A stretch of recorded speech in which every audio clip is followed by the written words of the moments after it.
Hello again, back for day 7. So, I did say I wasn't going to bother recording my walks, but you know what, I'm halfway round,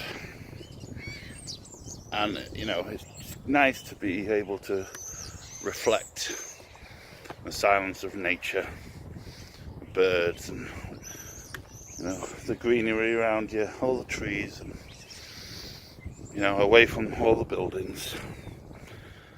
And during this reflection, I kind of I was just thinking about the power you can give.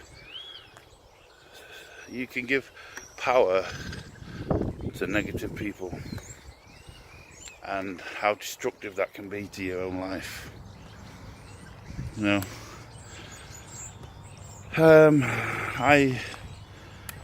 know, it's only been kind of the last 3.5 to 4 years where I really have embraced positive mindset, personal development, positive thinking,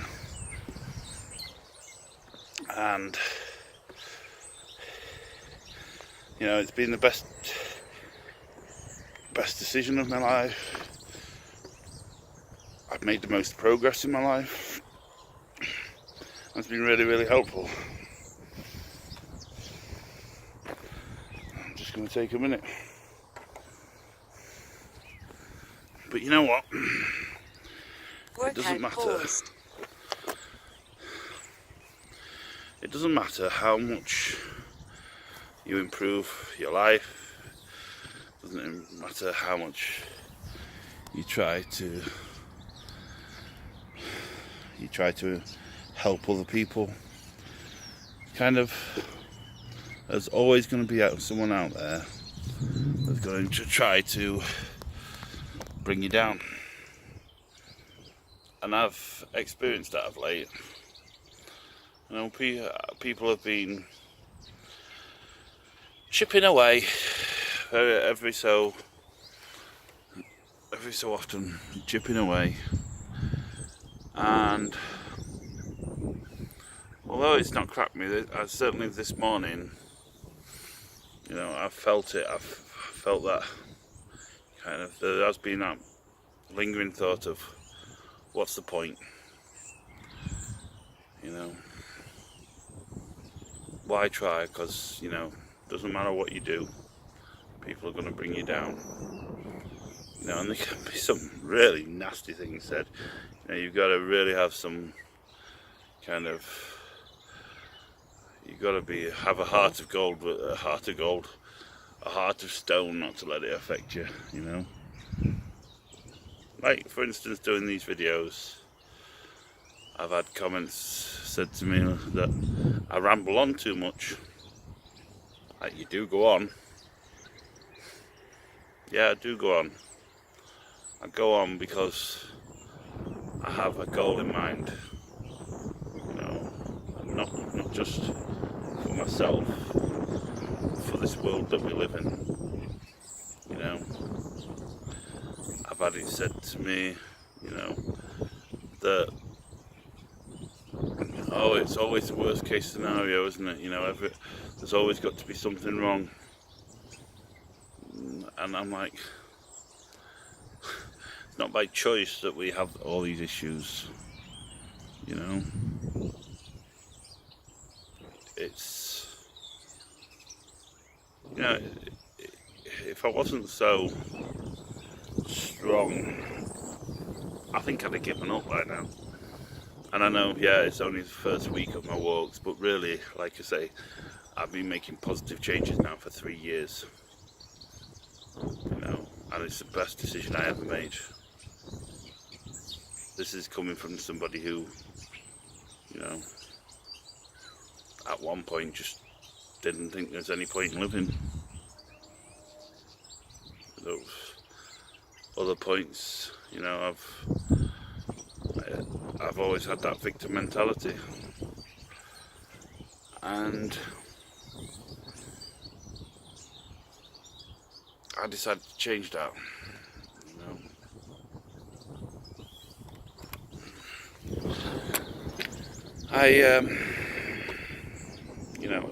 The thing is, people can say things, people can say a lot of hurtful things, but you know what you've got to keep in mind is they haven't got a clue. They have not got a clue what you're going through, So I thought it'd be a good idea just to give you an idea of what it is we have been through as a family, and how we felt and people's reactions. I don't want to take too long on this, but I do want to give you an idea because, we've been through some crap, I'll tell you that much. So,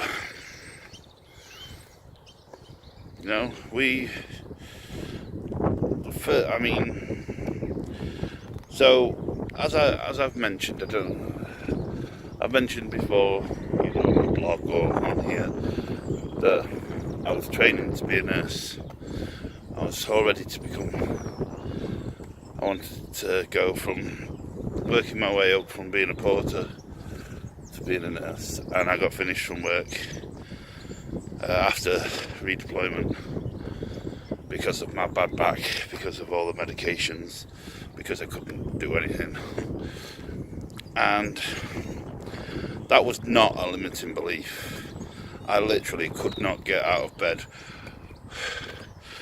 without an electric shock pain running down my body, and the dizziness from all the medications, the feeling sick, from a personal point of view, as much as I tried to spend time with my wife or my children, I'd be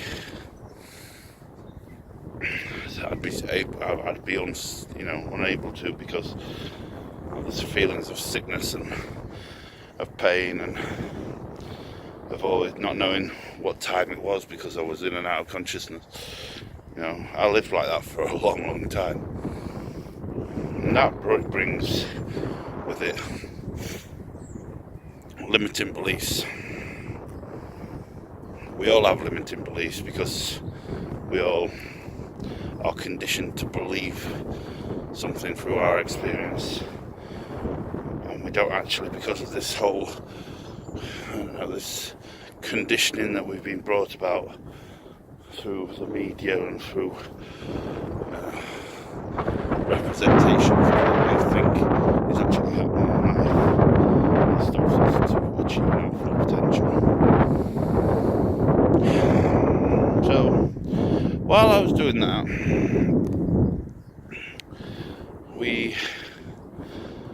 while I was going through all this crap with my health, we had our son, Callum.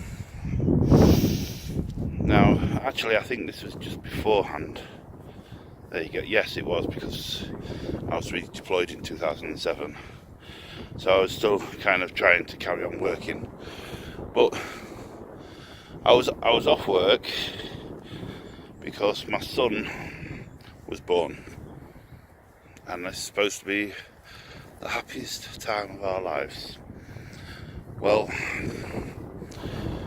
he was born and spent the first 2 weeks in intensive care because there was what they thought was fluid on the lungs. Halfway point reached. They tried to do some stuff, never cleared anything, discharged him, and he was born in the August, and in the September, while we were at a birthday party, he started to go blue, a little bit blue, and his cry was more like a weak murmur. So thanks to our neighbours, we rushed to hospital, and he was transferred to Leeds Hospital, where he spent 2 weeks. And In that time, they didn't find out what was wrong either. They tried some stuff, nothing worked, but he did show a little sign of improvement. And because they didn't have a clue, they discharged him. And 2 weeks later, funnily enough, we were going out to the Cumberland for something to eat, and as we were leaving the house, he turned purple. He stopped breathing. Now, I don't really recall very much of this, other than the flashbacks that I have. Excuse me. And basically, I had to pull him out of his pushchair, throw him onto the settee, not literally, and give him mouth-to-mouth resuscitation while being on the phone 999. When I started to give him CPR, the purple all rushed out of his face. It was blood. It all rushed out of his nose, and that was just an awful time. He went into resus in the local hospital. They told us they were working on him for hours. At one point they took us into a room and said we should go and be with him and say our goodbyes.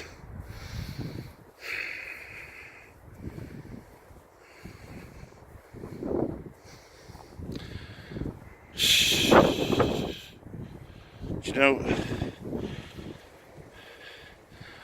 all I remember about that moment is being in resus and put my finger in his hand, and he grabbed hold of my finger.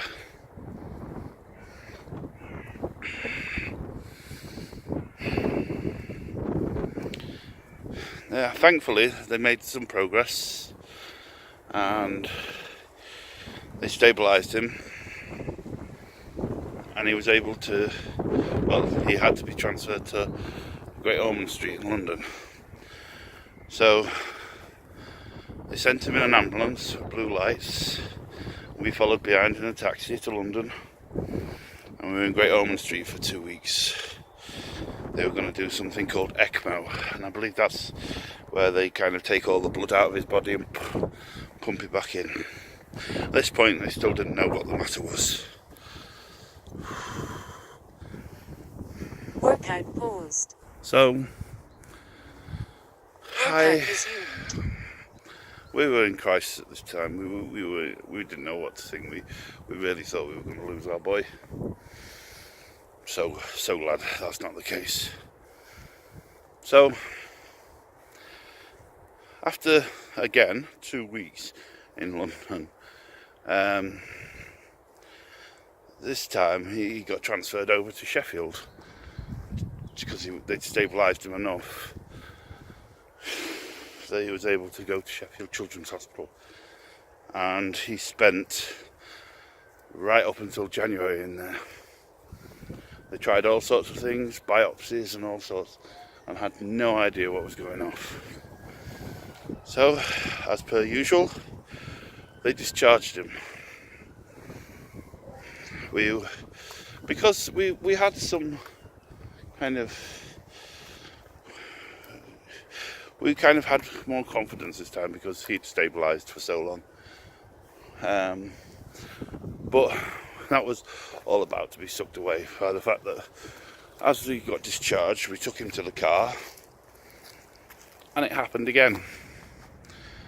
His slow murmuring, and I cannot tell you at that moment what that felt like. I really can't. I just can't explain it.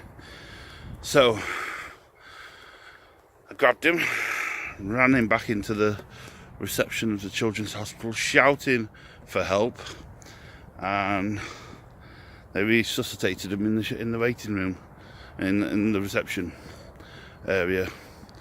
They rushed him straight to theatre, and it's so thankful that he did, because they found that it was an overgrown gland that kept blocking his windpipe every time he went outside. And after an operation, the team saved him, and he's 1 mile completed. He's got asthma. Remaining distance 0.62 miles. Duration 31 minutes 36 seconds. Speed 1.7 miles per hour. He's a bundle. Estimated total time 51 minutes 6 seconds. Not a baby seconds. no more. He's 11 years old now, and he's had lots of challenges through his life. He's had operations for this, that, and the other, and he's come on so strong. He's such an intelligent boy.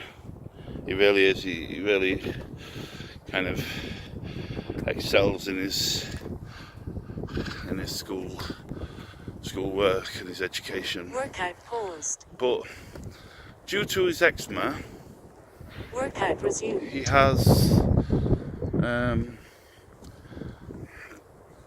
has inflammation on the brain, which we're looking into. He's just one more thing. But it causes him to act younger than he actually is, and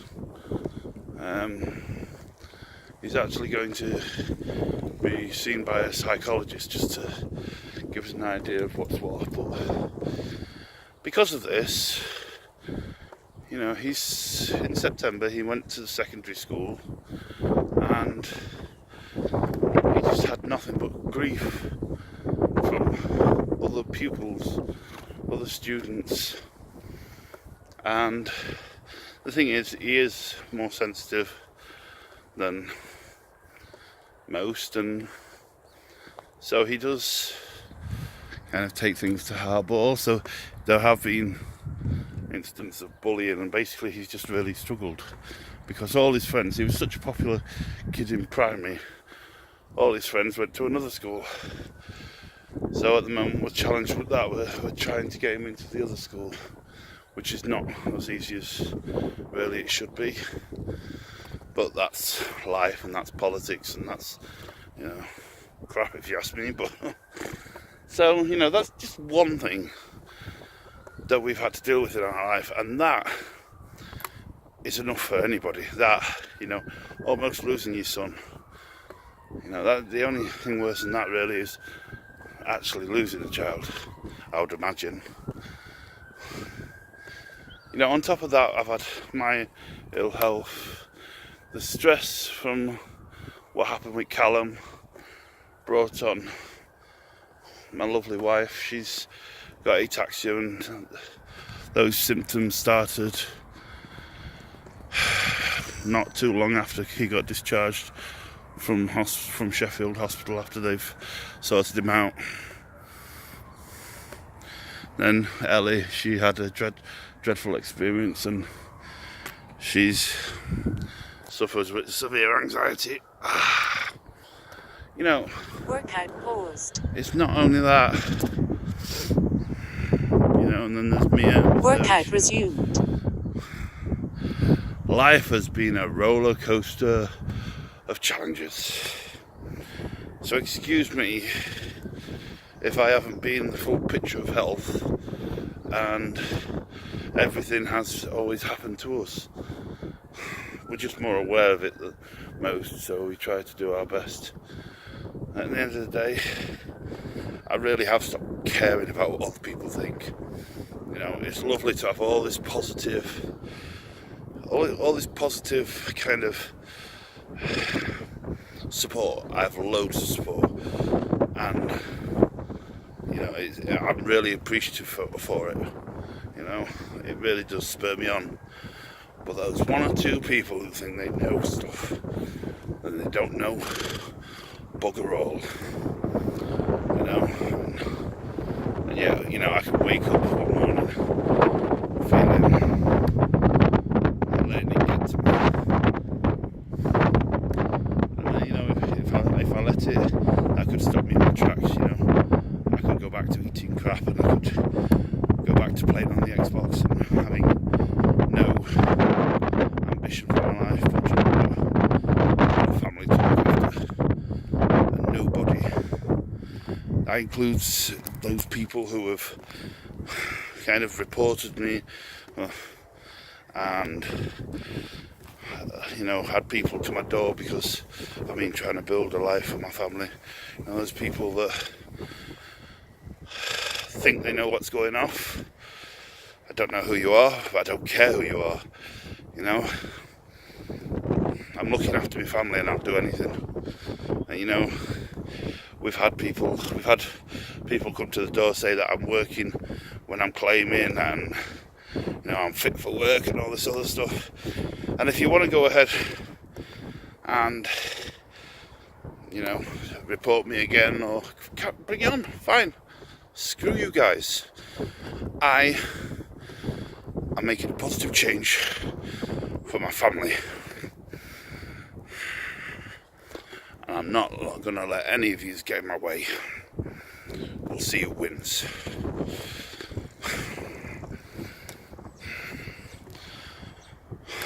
Okay, so I let my emotions get the best of me there. Bit of an outburst, but hey, I still hope you all have a wonderful day.